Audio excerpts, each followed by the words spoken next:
কাঠ ও পিভিসি ম্যাটেরিয়ালের সংমিশ্রণে তৈরি আধুনিক আরএফএল উডি ডোর, কাঠের চেয়েও কঠোর।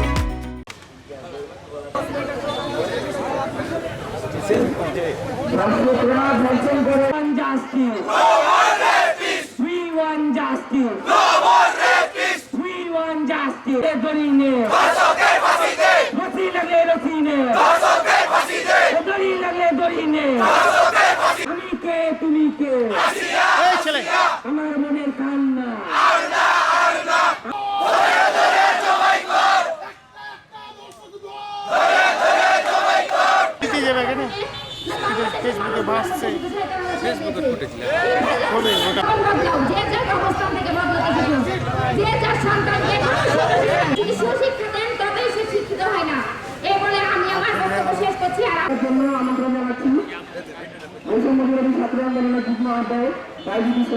আমার মায়েরা নিরাপদ নাই। যে বোনেরা জুলাই আগস্টে আমাদেরকে সেফটি দেওয়ার জন্য আমাদের কাঁধে কাঁধ মিলিয়েছিল, সেই বোনদের নিরাপত্তা আজকে আমরা দিতে ব্যর্থ হয়েছি। ধিক্কার জানাই এই হাজবঙ্গ উপদেষ্টা পরিষদকে। এই উপদেষ্টা পরিষদেও নাটক শুরু হয়ে গেছে। হাইকোর্টকে দেখলাম বলেছে 180 দিন অর্থাৎ 6 মাসে বিচার কার্য শেষ করতে হবে। আবার দেখলাম আসিফ নজরুল 3 মাসে অর্থাৎ 90 দিনে।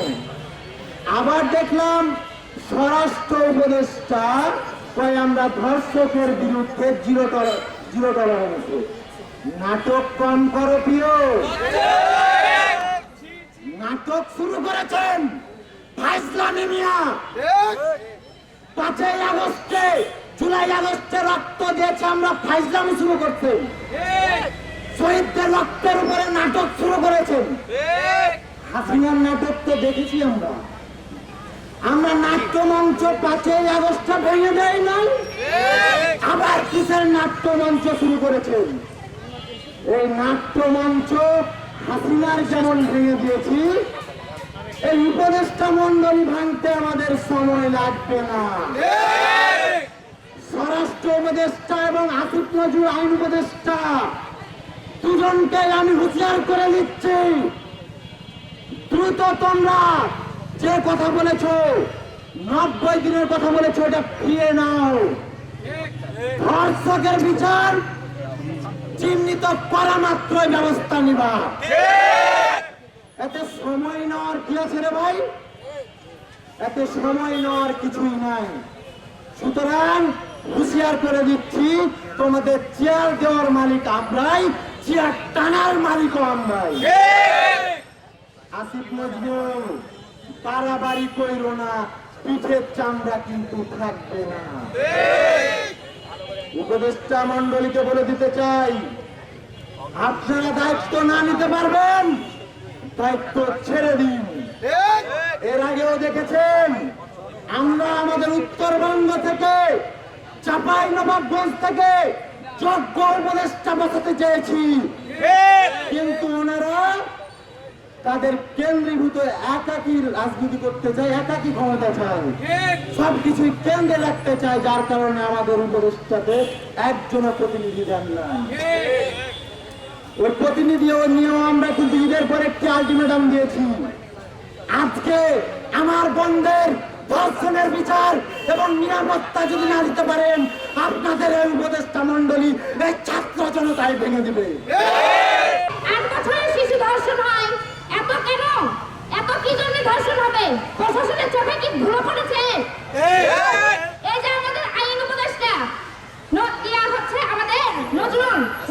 করছে। উনি আমাদের এই যে আমাদের সুযোগ সুবিধা যে দিবে বলেছিল, উনি বলেছে আমি একটা সুযোগ পেলে আমি হচ্ছে সবার জন্য অনেক কিছু করব। উনি কি এখনো সুযোগ পায় নাই? আমাদের প্রশ্ন, আপনি কি সেই আন্দোলনের কথা ভুলে গেছেন? আমরা যে রকম ভাবে সবাইকে মাথায় তুলতে পারি, সেইভাবে মাথায় তুলে আছাড় ফেলে ফালিয়ে দিতে পারি কি ভুলে যাবেন না কিন্তু আপনি। সবাইকে কিন্তু আমরা সচ্চার করছি। যে রকম ভাবে শেখ হাসিনা পালিয়ে গেছে, উনি হেলিকপ্টার পেয়েছিল, আপনারা কিন্তু টেম্পো পাবেন না পালানো যাবে না। আবারও বলছি, আপনারা কিন্তু সাবধান হন। আমার বাংলায় কিন্তু এত ধর্ষণ আর চলবে না, এত কালে একটাও চলবে না। ধর্ষণের সর্বোচ্চ বিচার আমরা ফাঁসি চাই।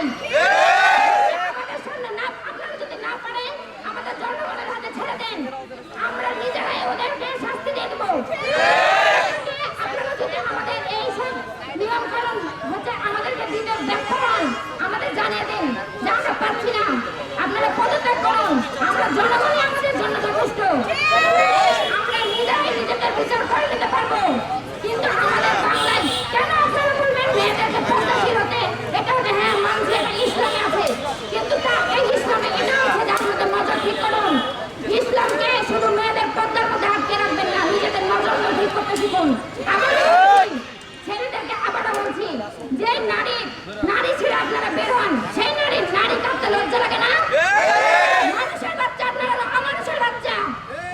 কি জন্য এরকম ভাবে আমাদের আশিয়াকে এরকম ভাবে মৃত্যু সজ্জায় লজ্জা? প্রশাসনের মাথায় টনক নড়বে তখন, যখন তাদের কোনো মা বোনের উপর অত্যাচার হবে, ধর্ষণ হবে তখন। নাকি আপনারা কি করছেন? নোংরা খেলা খেলছেন আমাদের সাথে।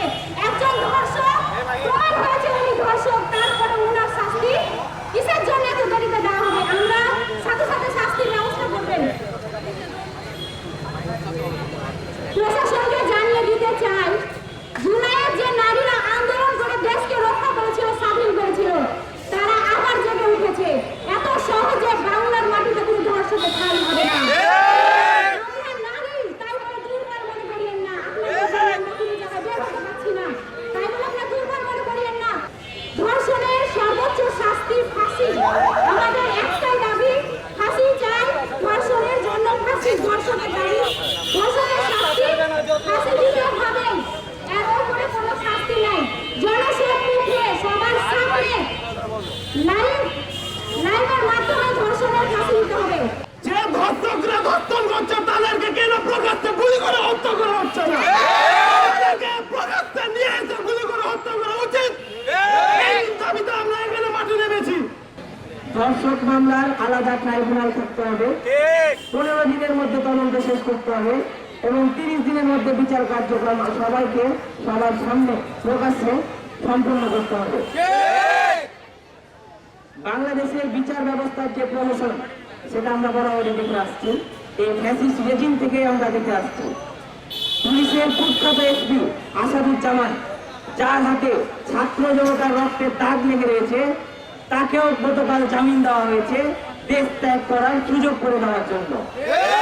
ফ্যাসিস্ট রেজিমের এই যে বিচার ব্যবস্থা, এই কালো বিচার ব্যবস্থা আমরা এই নতুন বাংলাদেশে আর দেখতে চাই না।